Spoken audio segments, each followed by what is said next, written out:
राधे राधे। श्री हरिदास श्री कुंज बिहारी। कैसे हैं आप सभी लोग? आई होप कान्हा जी के कृपा से आप सभी लोग अच्छे होंगे, स्वस्थ होंगे। लाला और श्री जी के दर्शन कर लीजिए। आज लाल जी सो रहे हैं और श्री जी भी सोई हुई थी, तब मैंने उठाया है। और आज है अक्षय तृतीया।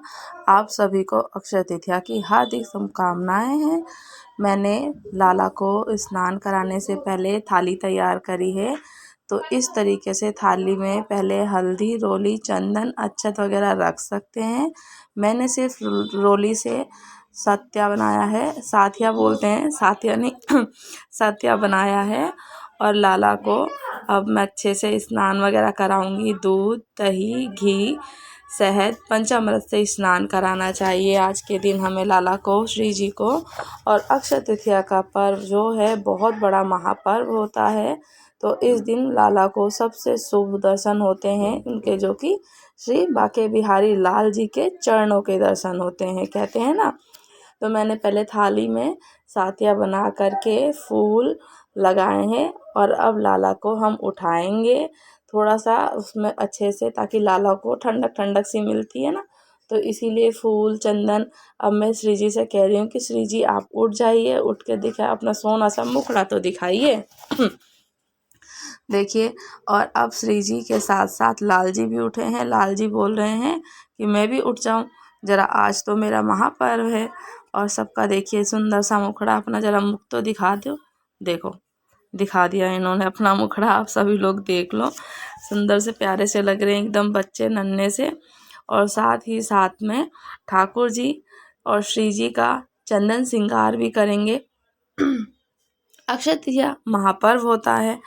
आज के दिन ही वृंदावन के बांके बिहारी लाल जी में वहाँ पर उनके श्री चरणों के दर्शन होते हैं।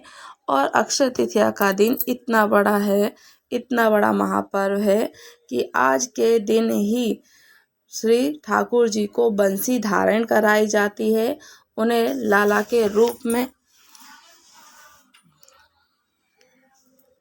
पूजा जाता है और उनके पैरों के पास चंदन के लड्डू रखे जाते हैं। चंदन के लड्डू बनाने के लिए उसमें थोड़ा सा चंदन, आपके पास खस का इत्र हो, गुलाब का इत्र हो, गुलाब जल, यमुना जल हो, यमुना जल, गंगा जल हो, गंगा जल, और थोड़ा उसमें एक कपूर की टिकिया मिला करके चंदन के लड्डू बना सकते हैं। और चंदन के लड्डू बनाने के बाद श्री ठाकुर जी के चरणों में रखेंगे। अब मैं पहले तो उनको पंचामृत से स्नान कराऊंगी। तो अब हम सबसे पहले उन्हें दूध का स्नान करा रहे हैं।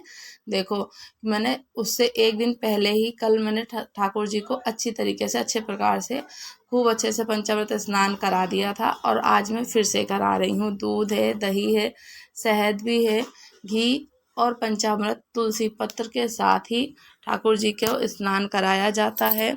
तो हम लोगों को आज के दिन अभिषेक करना चाहिए। ठाकुर जी को पंचामृत का स्नान सुंदर रूप से करना चाहिए। और जैसे ठाकुर जी जैसे थोड़े बहुत काले भी हो जाते हैं ना, तो दही से इस प्रकार चमक जाते हैं कि मानो कि कितने सुंदर रूप निखर जाता है। दही से ठाकुर जी एकदम निखर जाते हैं। तो इसीलिए उनको दही से स्नान कराना बहुत आवश्यक होता है। ठाकुर जी में एकदम ग्लो आ जाता है। देखो, लाला भी एकदम खुश हो जाते हैं कि हाँ, मेरा अच्छे से श्रृंगार हो रहा है। और अक्षय तृतीया देखो, सिर्फ साल का महापर्व है। वृंदावन में बड़ी धूमधाम से मनाया जाता है।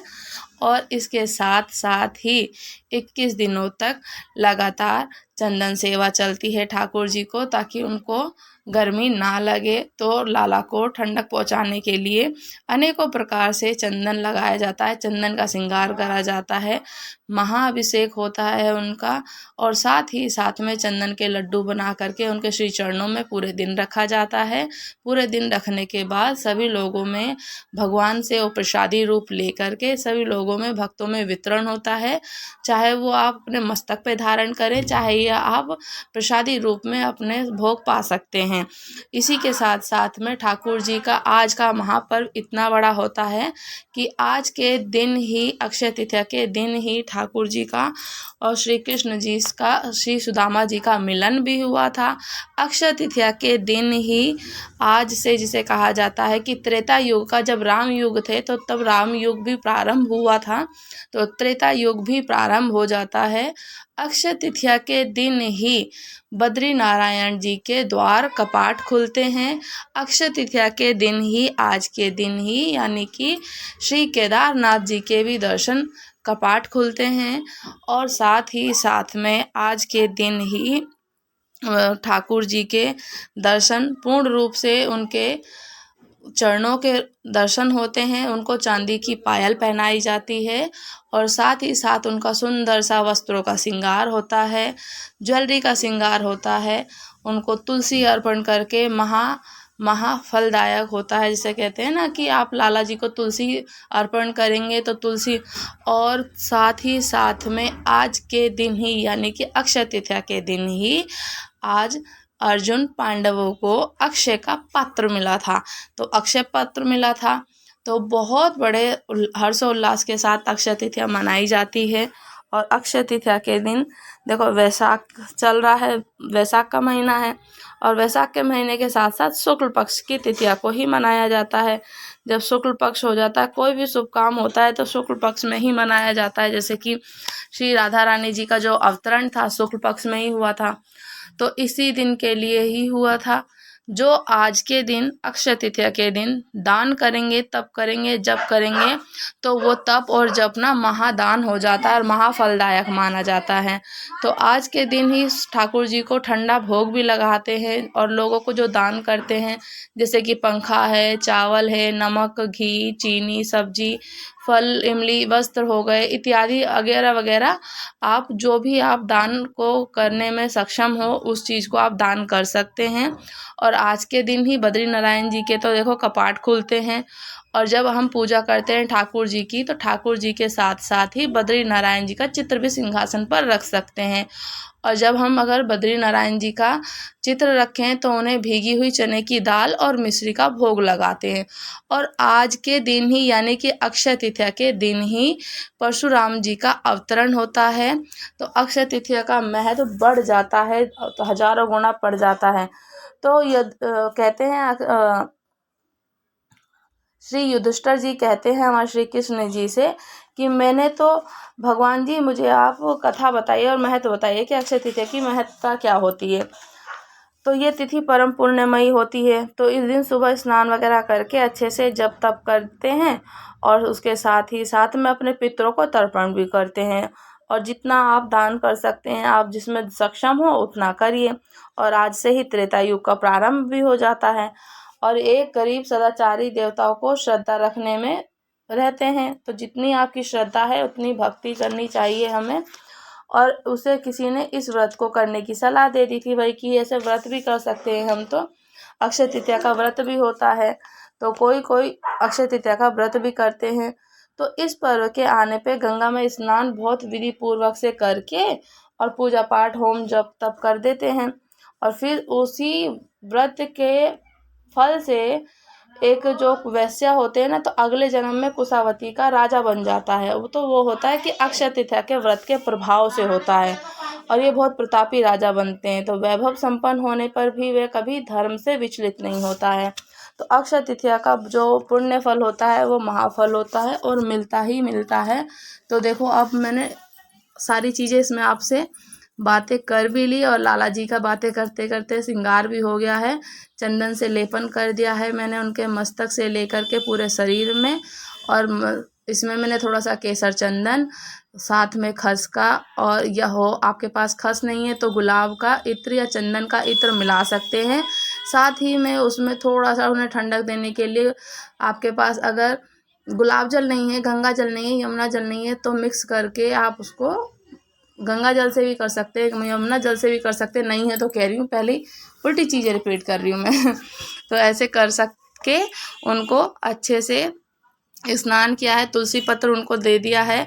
और अब हम छोटा सा एक लड्डू बनाएंगे जो कि उनके श्री चरणों में रखेंगे। तो चरणों के दर्शन आज होते ही हैं, तो आप सब लोग भी चरणों के दर्शन कर लीजिए। ठीक है। और इस तरीके से हमारी श्री राधा रानी और कृष्णलाल जी भी बैठे हैं।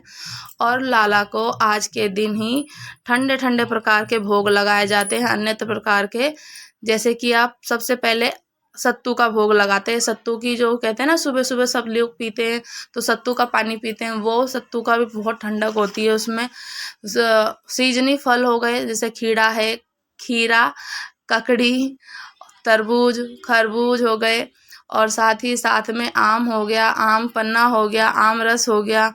और इसके देखो ये लड्डू बनाकर एक मैंने मस्तक पे भी धारण करा दिया है, और मैं इनको एक अभी वो भी धारण कराऊंगी। तुलसी मंजरी की मैंने इनको दे दी है मुकुट, कि आज लाला मुकुट अब तुलसी मंजरी की पहन दे तुलसा जी को।